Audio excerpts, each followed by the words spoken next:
Regardons maintenant si la fonction phi est surjective. Alors en général, on dit qu'une application f, dans f, qui ne sont pas forcément des espaces vectoriels, est surjective si chaque élément de f, donc l'espace d'arrivée, a au moins un antécédent par f, donc dans E. Pour les applications linéaires, tout à l'heure on avait une caractérisation assez sympa pour le noyau.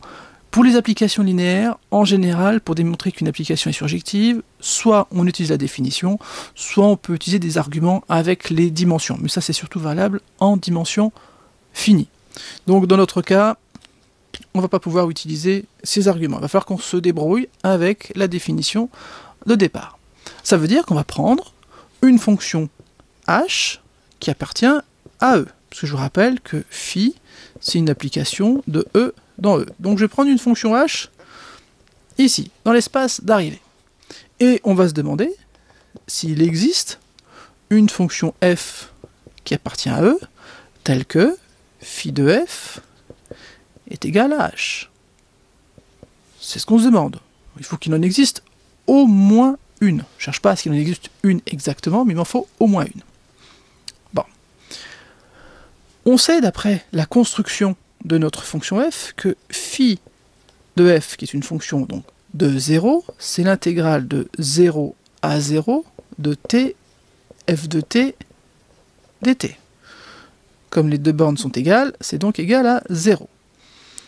Donc si j'avais une fonction qui soit l'image de f, elle vaudrait forcément 0 en 0.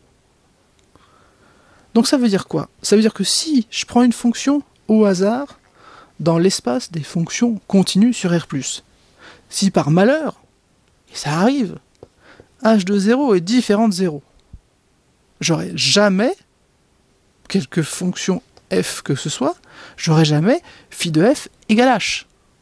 Donc, j'ai ici un exemple, je peux prendre n'importe quelle fonction qui s'annule pas en 0, et ça, il y en a un paquet.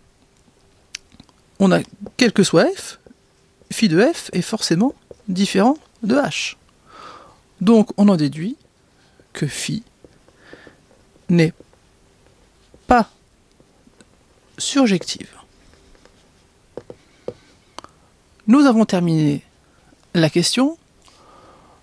Je dis au passage que comme elle est injective, mais qu'elle n'est pas surjective, et par conséquent, elle n'est pas bijective non plus.